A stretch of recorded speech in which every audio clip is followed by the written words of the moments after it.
तो दोस्तों, उड़ने की आशा के आज के एपिसोड की शुरुआत होती है परेश से, जो अपनी पत्नी रेणुका को हैरानी और अविश्वास भरी नजरों से देख रहा होता है। इधर रेणुका उसकी निगाहें महसूस करती है और पूछती है कि वो उसे ऐसे क्यों देख रहा है, जैसे उसने कुछ गलत कर दिया हो। इस पर परेश, जो उसके बदले हुए रूप पर अब भी यकीन नहीं कर पा रहा, उससे कहता है कि उसे आज उस पर बहुत गर्व महसूस हो रहा है। लेकिन रेणुका इस तारीफ को ज्यादा हवा नहीं देती और थकान का बहाना करके बात को बदल देती है। फिर वो परेश को आराम करने के लिए कमरे में ले जाती है। उधर सायली को यह सब किसी जादू जैसा लग रहा होता है। वो सचिन से कहती है कि उसे विश्वास नहीं हो रहा कि काकू सच में जूही की रस्म में आने के लिए तैयार हो गई। लेकिन सचिन उसकी इस मासूमियत को समझता है। वो सायली को बोलता है कि वो बहुत भोली है, जो हर किसी पर यकीन कर लेती है। वो उसे समझाता है कि बाबा की बाई को बिना किसी मतलब के एक कदम भी नहीं चलती और ये सब बस एक दिखावा है। तो सायली एक उम्मीद जताती है कि हो सकता है काकू सच में बदल रही हो। इस पर सचिन उसको तसल्ली देता है कि वो वहां मौजूद रहेगा और किसी को भी कोई गड़बड़ नहीं करने देगा। अगले सीन में सायली, सचिन और रिया तीनों जूही की मंगलसूत्र रस्म पर पहुंचते हैं। अपनी ताई सायली को देखते ही जूही की खुशी का ठिकाना नहीं रहता और वो दौड़कर उसको गले लगा लेती है। वो सचिन का भी शुक्रिया अदा करती है कि पिछली बातों को भुलाकर वो इस खास मौके पर आया। तो सचिन भी उसको यकीन दिलाता है कि उसकी खुशी में ही उसकी खुशी है। फिर जैसे ही सब लोग अंदर आते हैं, सामने अरुण आ जाता है। वो एक मुस्कान के साथ सचिन का स्वागत करता है। इसके बाद वो जानबूझकर अपना हाथ सचिन के कंधे पर रखता है और उससे उसका हालचाल पूछता है। तो सचिन तुरंत उसके हाथ को अपने कंधे से हटा देता है और जवाब देता है कि अब तक तो सब कुछ ठीक था। इसके बाद अरुण सायली की तरफ मुड़ता है और उससे उसकी खैरियत पूछता है, जिस पर सायली सिर्फ हाँ में जवाब देती है। ठीक उसी पल सायली के ताई लोग भी वहां पहुंच जाती हैं और जूही दौड़कर उन्हें भी गले लगा लेती है। दूसरी तरफ रसम में शकुंतला और रेणुका भी पहुंचती हैं। इधर अंदर जाने से पहले रेणुका शकुंतला को अपना पूरा प्लान समझा रही होती है। वो उसे बताती है कि समाज सेविकाएं कैसे आम लोगों के बीच जाकर उनकी परेशानियां पूछकर और उनके साथ तस्वीरें खिंचवाकर अपनी इमेज बनाती है। वो कहती है कि आज उसे अपनी छवि बनाने का एक बेहतरीन मौका मिला है और शकुंतला को बस छिपकर उसके वीडियो और फोटो लेते रहना है। फिर अंदर आते ही रेणुका अपना नाटक शुरू कर देती है। वो सीधे अरुण की माँ के पास जाती है और बड़े ही सम्मान से उन्हें नमस्ते करती है। इधर अरुण की आई भी उन्हें वहां देखकर अपनी खुशी जाहिर करती है। फिर रेणुका आगे कहती है कि उसे भी यहां आकर बहुत अच्छा लग रहा है और फिर वो अरेंजमेंट्स की तारीफ करती है। ठीक उसी पल शकुंतला अपनी साड़ी के पल्लू में बड़ी चालाकी से फोन छिपा लेती है और चुपके से वीडियो बनाना शुरू कर देती है। उसका पूरा ध्यान सिर्फ रेणुका के हर हाव भाव को कैमरा में कैद करने पर था। इधर बातचीत के दौरान अरुण की मां कहती है कि ऐसे मौकों पर घर के बड़ों का होना कितना जरूरी होता है। तो रेणुका इस बात से सहमत होती है, लेकिन फिर बड़ी चतुराई से एक ताना मारती है। वो कहती है कि हाँ, ये बात तो सही है, पर कुछ लोगों को बड़ों की कीमत समझने में बहुत देर हो जाती है। एक तरफ जहां रेणुका समाज की नजरों में अपनी इज्जत बनाने का दिखावा कर रही थी, वहीं दूसरी तरफ उसका हर कदम एक सोची समझी साजिश का हिस्सा था। इसके बाद जूही आकर रेणुका के पैर छूती है और रेणुका उसे सदा सुहागन रहने का आशीर्वाद देती है। दूर खड़े सचिन, सायली और रिया ये सब देखकर हैरान होते हैं। सचिन को तो यकीन नहीं होता कि जो औरत हमेशा एक खलनायिका की तरह बर्ताव करती है, वो अचानक इतनी ममता में ही कैसे हो गई। उसे पूरा यकीन है कि इसके पीछे कोई बड़ा झोल है। इधर रेणुका जूही की तारीफ करने के बाद शकुंतला को इशारा करती है, तो शकुंतला भी इशारे में बताती है कि वीडियो बन गया है। इसके बाद रेणुका दिलीप और सायली की सहेलियों से भी बड़े प्यार से बात करती है। रेणुका एक एक करके सबसे मिलती है और शकुंतला साये की तरह उसके पीछे रहकर हर पल को कैमरा में कैद करती रहती है। दिलीप भी रेणुका के इस बदले हुए बर्ताव से हक्का बक्का रह जाता है, लेकिन सचिन की नजरें उस पर से नहीं हटती। उसे पूरा यकीन होता है कि इस दिखावे के पीछे कोई बहुत बड़ा राज छिपा है। इधर रेणुका का दिखावा यही नहीं रुकता। वो सबके साथ एक ग्रुप फोटो खिंचवाने की बात करती है और सायली और जूही को भी अपने पास बुला लेती है। जैसे ही रिया सबकी सेल्फी लेती है, दूर खड़ी शकुंतला इस पल को भी चुपके से अपने फोन में रिकॉर्ड कर लेती है। फिर शकुंतला मन ही मन सोचती है कि रेणुका के इस रूप को देखकर आज सबको दिमागी झटका जरूर लगा होगा। उधर सचिन का शक अब यकीन में बदल चुका होता है। वो सायली से कहता है कि उसे विश्वास नहीं हो रहा कि रेणुका ने उसके साथ फोटो खिंचवाई। दिलीप भी हैरान होता है, क्योंकि पहली बार रेणुका ने उससे भी प्यार से बात की थी। तभी सायली दोनों को समझाने की कोशिश करती है कि हो सकता है डांस क्लास बंद होने के बाद काकू सच में बदल गई हो, लेकिन सचिन इस बात को मानने से साफ इनकार करता हुआ नजर आता है। सायली की सहेली भी मजाक में कहती है कि कहीं काकू भांग पीकर तो नहीं आ गई। सचिन को अब पूरा यकीन हो जाता है कि कुछ तो बहुत बड़ी गड़बड़ है, जो सिर्फ सायली को नजर नहीं आ रही, बाकी सबको नजर आ रही है। इसी बीच मंगलसूत्र की रस्म दूसरी तरफ शुरू होती है। अरुण की मां के बाद रेणुका आगे आती है और बड़े ही प्यार से जूही के साथ रस्म निभाती है, जबकि शकुंतला हर पल को रिकॉर्ड करती रहती है।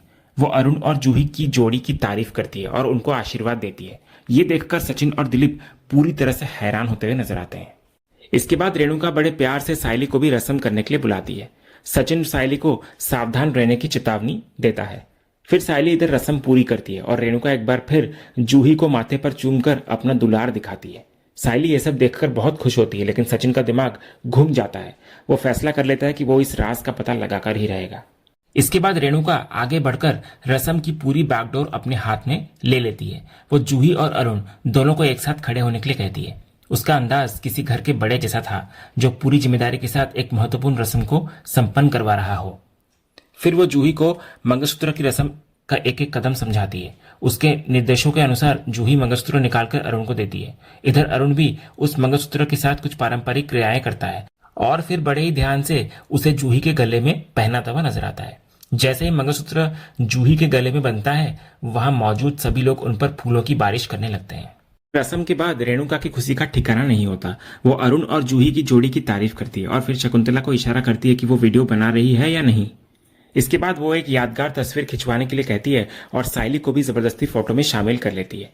एक तरफ जहां फोटो खींची जा रही होती है, वहीं दूसरी तरफ शकुंतला अपने फोन से हर पल को रिकॉर्ड कर रही थी। उधर सायली ये सब देखकर बहुत भावुक होती है। वो सचिन से कहती है कि काकू ने आज तक जूही से सीधे मुंह बात तक नहीं की, लेकिन आज का दिन देखकर वो बहुत खुश है। पर सचिन उसकी इस मासूमियत पर यकीन नहीं करता। वो उसको समझाता है कि कोई इंसान इतनी जल्दी नहीं बदल सकता। फिर उसका शक सीधे शकुंतला पर जाता है। वो कहता है कि शक्कू मौसी आजकल बाबा की बाइकों की परछाई की तरह घूम रही है और उसे पूरा यकीन है कि उसी ने रेणुका को यह सब करने के लिए उकसाया है। रिया भी इधर उनकी इस बातचीत में शामिल हो जाती है। वो कहती है कि आंटी का यह नया रूप उससे तो बिल्कुल हैंडल नहीं हो रहा। उसके दिमाग ने काम करना ही बंद कर दिया है। लेकिन सायली अपनी उम्मीद पर कायम रहती है और कहती है कि वजह जो भी हो, वो इस पल में बहुत खुश है। ये देखकर सचिन थोड़ा चिढ़ जाता है। वो मजाक में रिया से पूछता है कि कहीं उसने तो आंटी को अंग्रेजी में कुछ नहीं कह दिया जिससे उनका दिमाग संतुलन बिगड़ गया हो। तो रिया भी हैरानी से कहती है कि उसे खुद कुछ समझ नहीं आ रहा। सचिन को अब पूरा यकीन हो जाता है कि कोई तो बड़ी गड़बड़ है। रिया भी इधर उसकी बात से सहमत होती है कि मामला वाकई में संदिग्ध है। इसके बाद रेणुका चुपके से शकुंतला को एक कोने में ले जाती है और अपने बनाए हुए वीडियो और तस्वीरें देखती है। वो अपनी एक्टिंग से बहुत खुश होती है। ठीक उसी वक्त वो कुछ औरतों को अपनी तारीफ करते हुए सुनती है कि कैसे वो अपनी बहू की बहन के घर को अपना समझकर सब कुछ संभाल रही है। ये सुनकर रेणुका का चेहरा गर्व से खिल उठता है और शकुंतला भी उसकी इस चाल से बेहद प्रभावित होती है। दूसरी तरफ तेजस और रोशनी का कारोबार कामयाबी की नई ऊंचाइयों को छू रहा होता है। फोन पर एक सफल मीटिंग के बाद तेजस का आत्मविश्वास 7वें आसमान पर होता है। वो रोशनी को कहता है कि कैसे एक डीलर भी उनकी स्कीम में पैसा लगाने को तैयार हो सकता है। दोनों की आवाज में खुशी और भविष्य के सपने होते हैं, लेकिन रोशनी को कहीं ना कहीं बुरी नजर लगने का डर सता रहा होता है और वो उसको ज्यादा ढिंडोरा पीटने से रोकती है। पर कामयाबी के नशे में चूर तेजस को किसी बात की परवाह नहीं होती। उसे यकीन होता है कि अब उनका वक्त आ चुका है और कोई भी ताकत उन्हें नहीं रोक सकती। लेकिन तेजस इस बात से अनजान था कि उसी रेस्टोरेंट में ठीक उसके पीछे दिनेश बैठा है। वो तेजस को एक शिकार की तरह घूर रहा होता है और मन ही मन खुश होता हुआ नजर आता है कि शहर लौटते ही उसे उसका निशाना मिल गया है। दूसरी तरफ दुकान में रोशनी काम संभाल रही होती है। वो राजा से पूछती है कि उसने नए स्टॉक के लिए जगह खाली कर दी है या नहीं। तो राजा कहता है कि उसने ये काम तभी कर दिया था जब उसने और माल मंगवाने का सुझाव दिया था। रोशनी फिर राजा को ग्राहकों को देखने के लिए कहती है। इसके बाद रोशनी रानी को अपने लिए पानी लाने के लिए कहती है। तभी रोशनी के फोन पर एक वीडियो कॉल आता है। स्क्रीन पर दिनेश का नाम और चेहरा देखकर रोशनी के होश उड़ जाते हैं।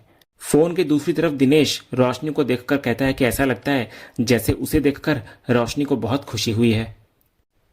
उधर रसम में अपना काम पूरा करने के बाद रेणुका वहां से निकलने की तैयारी करती है। जब शकुंतला खाना खाने की बात करती है तो रेणुका उसको डांटती है और बिरयानी का लालच देकर वहां से ले जाती है। लेकिन जाते जाते जब सायली की सहेली बड़ी विनम्रता से रेणुका को अपनी दुकान पर आने का इनविटेशन देती है तो उसका असली रूप सामने आता हुआ नजर आता है। बस इतना सुनते ही रेणुका का मुखौटा एक झटके में उतर जाता है।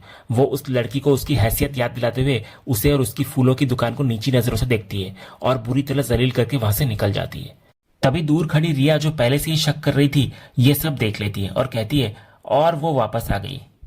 दूसरी तरफ सचिन जूही के पास जाकर उसको बोल रहा होता है कि उसे अरुण के साथ देखकर उसे बहुत अच्छा लग रहा है। वो कहता है कि अगर तू खुश है तो मैं भी खुश है। तभी जूही सचिन से पूछती है कि क्या वो अब भी उससे नाराज तो नहीं है। इस पर सचिन उसको तसल्ली देता है और मजाक में कहता है कि वो और सायली दोनों बहनें नाराज होते ही एक जैसी उदास शक्ल बना लेती है, लेकिन वो अब खुश है। दूसरी तरफ अरुण भी वहीं पर मौजूद होता है और जानबूझकर जूही को अपने पास बुलाता है और उसको मिठाई देता है। इस पर जूही कहती है कि सबसे पहले मिठाई अपने जीजू को वो खिलाएगी। ये सुनकर अरुण को अच्छा नहीं लगता। इसके बाद जूही सचिन को जाकर मिठाई खिलाती है तो अरुण फिर जानबूझकर जूही को यह कहकर बुलाता है कि उसे अपना कुर्ता बदलना है क्योंकि वो टाइट लग रहा है। फिर जूही अरुण के पास जाती है और अरुण उसे वहां से ले जाता है। जाते जाते अरुण सचिन को एक अजीब सी नजर से देख रहा होता है, जैसे वो उससे बहुत चिढ़ा हुआ हो। इधर सचिन सायली से कहता है कि उसने देखा कि अरुण ने कैसे बर्ताव किया, तो सायली उसे गुस्सा ना होने के लिए कहती है। इस पर सचिन समझाता है कि उसे अब गुस्सा नहीं है, गुस्सा शादी से पहले करना चाहिए था। वो कहता है कि जूही ने अपनी जिंदगी खुद चुनी है और अगर वो खुश है तो सचिन भी खुश है, लेकिन अगर अरुण ने उसे परेशान किया तो वो उसे छोड़ेगा नहीं।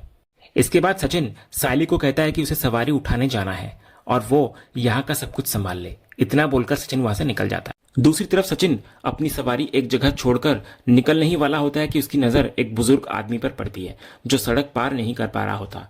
फिर वो तुरंत गाड़ी से उतरकर उनकी हेल्प करता है और उन्हें सुरक्षित सड़क पार करवाता है। जब सचिन उससे पूछता है कि वो कहाँ जा रहे हैं तो वो काका बताते हैं कि पास में ही एक नेक औरत रेणुका खाना बांट रही है। रेणुका का नाम सुनते ही सचिन चौंक जाता है। उसे शक होता है कि कहीं ये नेक औरत बाबा की बाइको तो नहीं।